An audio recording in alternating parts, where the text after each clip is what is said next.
Welcome friends, welcome to my channel my first view. இன்னைக்கு Andhra special வங்காய பச்சி புலுசு எப்படி பண்ணுறதுன்னு பார்க்கலாமாங்க. இதுக்கு பார்த்திங்கன்னா நமக்கு கத்திரிக்காய் தேவைப்படும். 4 கத்திரிக்காய் எடுத்து வச்சுருக்கேன். இது பார்த்திங்கன்னா நான் கழுவி நீட்டாக தொடச்சி எடுத்து வச்சுருக்கேன். இப்போ இந்த கத்திரிக்காயில் நம்ம எண்ணெய் அப்ளை பண்ணிக்கலாங்க. இந்த கத்திரிக்காய் மேலே லைட்டாக எண்ணெய் சேர்த்தி ஃபுல்லாக தொடச்சிக்கலாம்.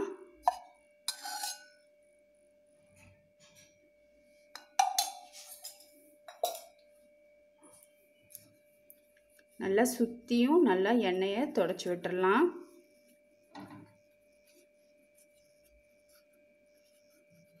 பார்த்திங்கன்னா இதுக்கு இந்த மாதிரி பச்சை கலர் கத்திரிக்காய் தான் யூஸ் பண்ணணுமான்னா அப்படி இல்லை. நீங்கள் எந்த கத்திரிக்காய் இருந்தாலும் யூஸ் பண்ணிக்கலாம்.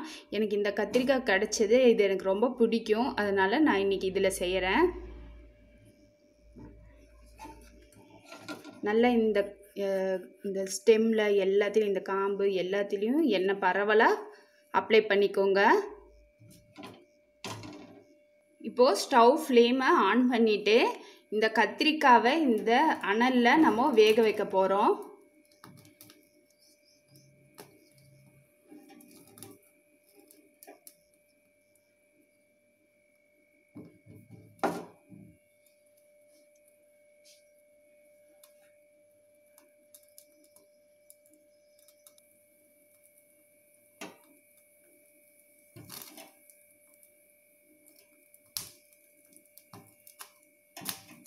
இதை நல்லா திருப்பி திருப்பி விட்டுட்டே இருங்க.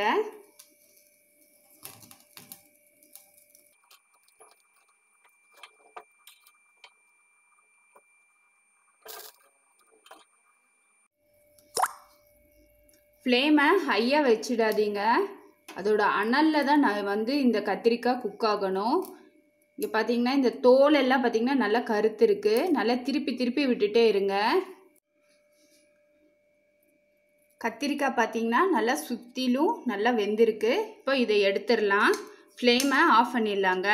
ஸ்லோ ஃப்ளேமில் வச்சே குக் பண்ணுங்கள். அந்த அனலில் தான் இது குக் ஆகணும்.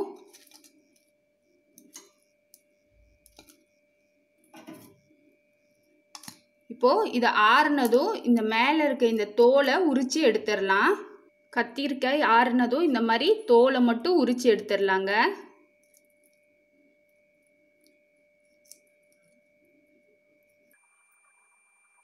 பார்த்திங்கன்னா கத்திரிக்காய் நல்லா வெந்திருக்கு.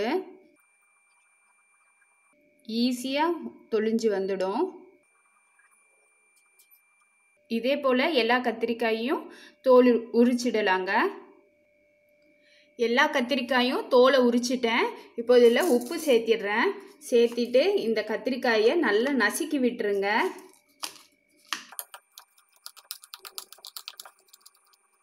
கத்திரிக்காய் பார்த்திங்கன்னா நல்லா குக் ஆகிருக்கு.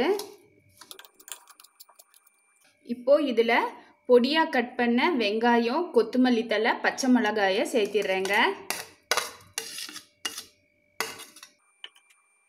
இதை நல்லா கலந்துக்கலாம். இந்த பச்சை மிளகாவோட காரம் இதில் சேர்கிற அளவுக்கு நல்லா கலந்துக்கலாம். இந்த மாதிரி பிணையறதுக்கு முன்னாடி சோப் போட்டு கை கழுவ மறந்துடாதீங்க. ஒரு பேன் இல்லைன்னா ஒரு கடாய் வச்சுக்கோங்க. அது ஹீட் ஆனதும் அதில் எண்ணெய் சேர்த்திக்கோங்க.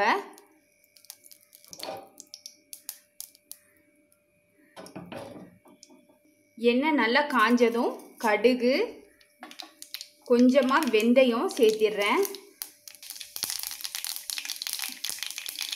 கடுகு நல்லா பொரிஞ்சதும் கருவேப்பிலையும் வரமிளகாயும் சேர்த்திடுறேங்க.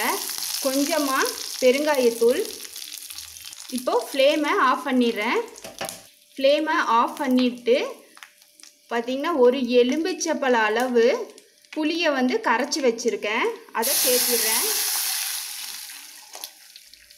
கொஞ்சமாக மஞ்சள் பொடி. இதில் பார்த்திங்கன்னா நான் ஃப்ளேமை ஆஃப் பண்ணியிருக்கேங்க, மறந்துடாதீங்க. ஃப்ளேம் ஆனில் இல்லை, ஆஃபில் தான் இருக்குது. இப்போது நம்ம பிசைஞ்சு வச்சோம் பார்த்திங்களா, இந்த கத்திரிக்காயும் வெங்காயம், பச்சை மிளகாய், கொத்தமல்லி தழை, அதை இதோட சேர்த்திடுறேன்.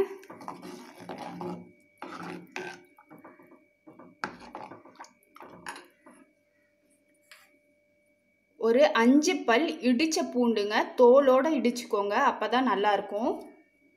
அதையும் இதோட சேர்த்திடுறேன். இப்போ 1 டீஸ்பூன் வெல்லம் சேர்க்குறேன். இதை நல்லா கலந்து விட்டுடுங்க. அவ்வளோதாங்க. சிம்பிளாக ஈஸியாக சீக்கிரமாகவே செய்து முடிச்சிட்டோம். வெங்காய பச்சி புலுசு ஆந்திரா ஸ்பெஷலுங்க. இது பார்த்திங்கன்னா ராகி களி இல்லைன்னா சூடான சாதம் அது கூட எல்லாம் நல்லாயிருக்கும் சாப்பிட. இந்த ரெசிப்பியில் பார்த்திங்கன்னா நமக்கு ஸ்டவ்வுக்கு வேலையே இல்லை, கொதிக்க வைக்கிற வேலையும் இல்லை. நமக்கு இந்த கத்திரிக்காயை மட்டும் வேக வச்சா போதும். அடுத்து தாளிப்பு, அவ்வளோதான். இதை கொதிக்கல வைக்கக்கூடாதுங்க. உங்களுக்கு இந்த வெங்காய பச்சி புலுசு பிடிச்சிருந்தா லைக் பண்ணுங்கள், ஷேர் பண்ணுங்கள், மறக்காமல் மை ஃபர்ஸ்ட் வியூவை சப்ஸ்கிரைப் பண்ணுங்கள், பெல் ஐக்கானை கிளிக் பண்ண மறந்துடாதீங்க. தேங்க்யூ.